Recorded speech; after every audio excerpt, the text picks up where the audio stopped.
चलिए जानते हैं आज देश और दुनिया की तमाम सिलेक्टेड काम की और 50 महत्वपूर्ण बड़ी खबरों को केवल 10 मिनट में। मगर अभी तक इस वीडियो को लाइक नहीं किए हैं तो लाइक कर दीजिए।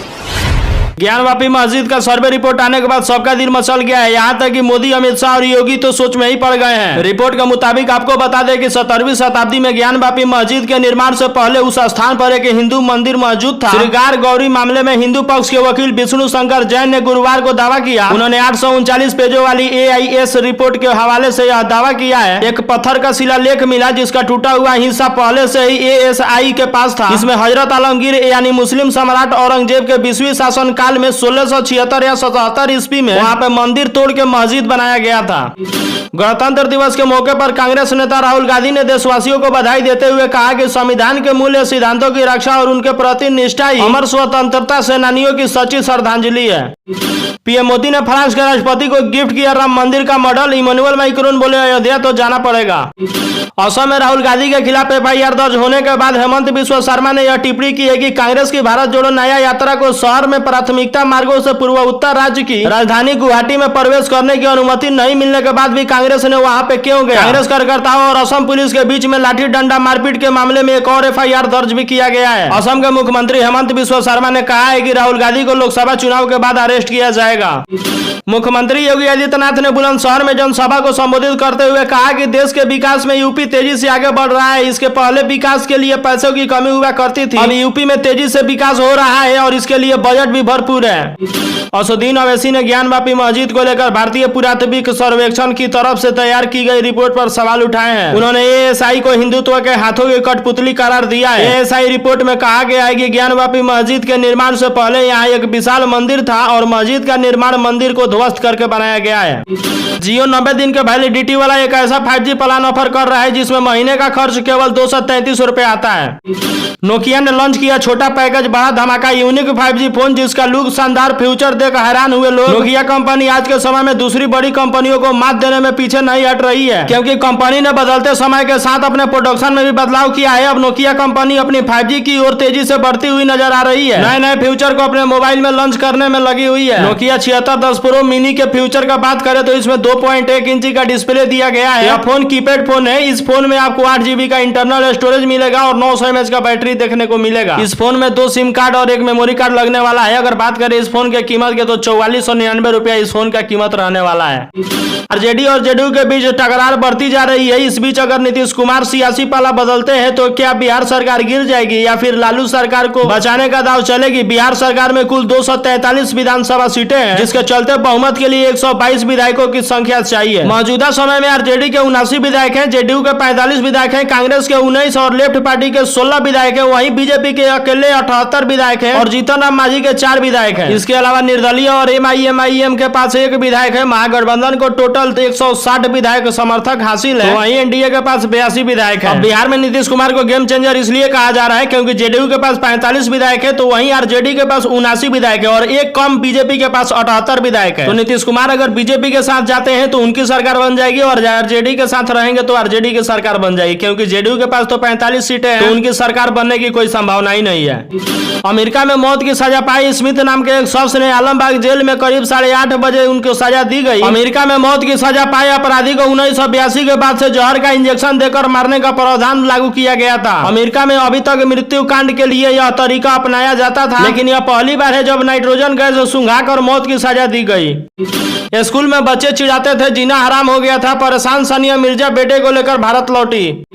उत्तर भारत में कड़ाके की ठंड और घने कोहरे का कहर जारी है। इसके अलावा कई राज्यों में शीतलहर के चलते कड़ाके की ठंड पड़ रही है। हालांकि अब इसमें थोड़ी राहत मिलने वाली है। मौसम विभाग ने गुड न्यूज देते हुए कहा है कि दिल्ली, पंजाब, हरियाणा, उत्तर प्रदेश, बिहार, उत्तर भारत में अगले 2 दिनों तक घने कोहरे से बहुत घने कोहरा रहने वाला है। 2 दिन बाद से इससे धीरे धीरे राहत मिलने वाली है। वहीं कड़ाके की ठंड के पीछे की वजह बन रही है कोल्ड डे और गंभीर कोल्ड डे से भी राहत मिलने जा रही है। 2 दिन बाद इसमें कमी आने लगेगी, जो कि आपके लिए शुभ संकेत है मौसम विभाग के तरफ से।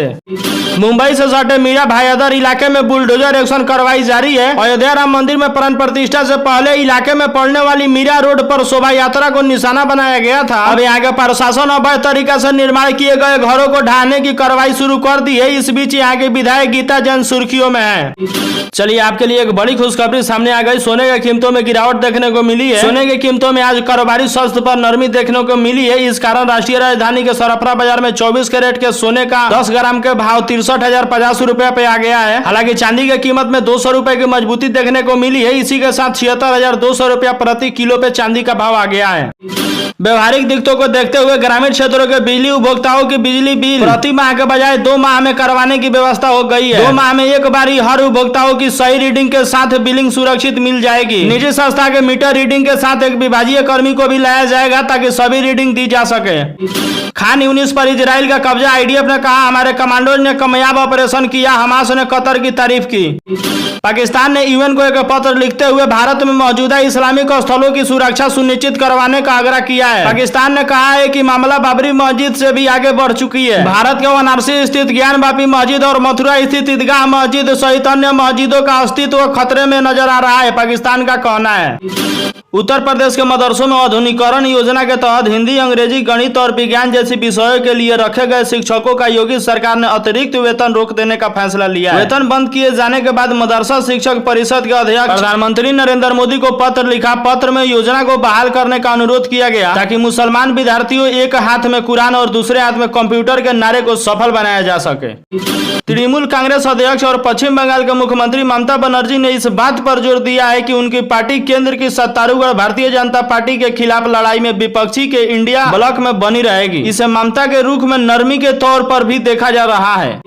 एमयू माइनॉरिटी स्टेट को लेकर असदुद्दीन अवैसी ने केंद्र की मोदी सरकार पर निशाना साधा। उन्होंने कहा कि सरकार मुसलमानों का उच्च शिक्षा हासिल करना बर्दाश्त नहीं कर सकती है।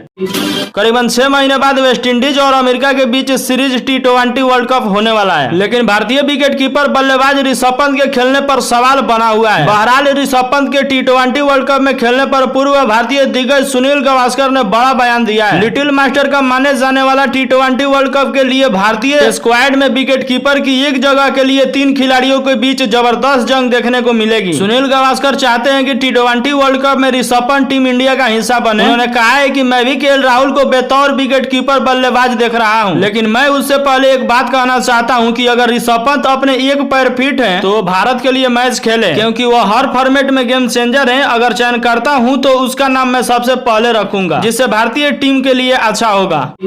गाजा में इजराइल का जबरदस्त हमला। 24 घंटे में 126 की मौत। जान बचाने के लिए मची अफरा तफरी। पोर्टल लॉन्च करते हुए केंद्रीय मंत्री अमित शाह ने कहा कि एथॉल बनाने के लिए मक्का को बढ़ावा दिया जा रहा है। एक पोर्टल शुरू किया जाएगा जहां किसान अपनी उपज बेच सकते हैं। प्रधानमंत्री नरेंद्र मोदी के खिलाफ अपने मंत्रियों की आपत्तिजनक टिप्पणियों को लेकर मालदीव के भारत से रिश्ते टूट गए हैं। इस बीच मालदीव के राष्ट्रपति मोहम्मद मिर्जू और चीन के राष्ट्रपति शी जिनपिंग से मुलाकात की। इसके बाद दोनों देशों ने पर्यटन सहयोग सहित 20 अहम समझौते पर हस्ताक्षर किए। अपने द्वीपीय क्षेत्रीय संबंधों को व्यापार, राजनीति, समझदारी तक बढ़ाने की घोषणा की।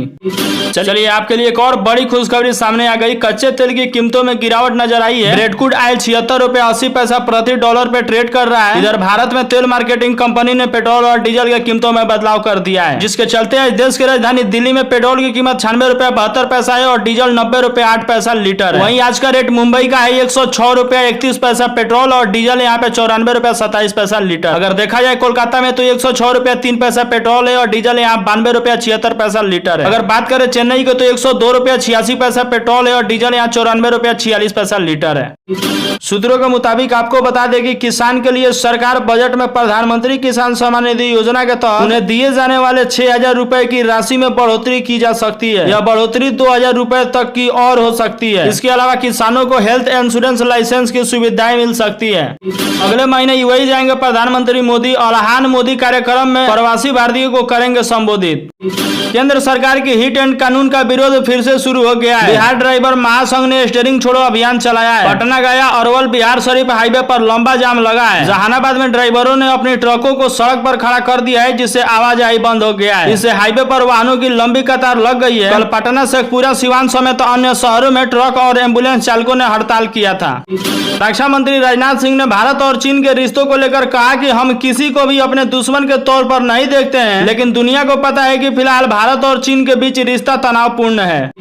लोकसभा चुनाव की तैयारियों के बीच इंडिया गठबंधन में इन दिनों भाजपा सुप्रीमो मायावती को शामिल करने के लिए कई तरह की चर्चाएं चलाई जा रही है। कांग्रेस भाजपा की सुप्रीमो से बात कर रही है, लेकिन इस बीच प्रदेश की तीसरी मोर्चा को सुगबुगाहट तेज हो गई है। माना जा रहा है कि मायावती इंडिया गठबंधन में शामिल होने को तैयार नहीं है, वो तीसरी मोर्चा की तैयारी कर रही हैं।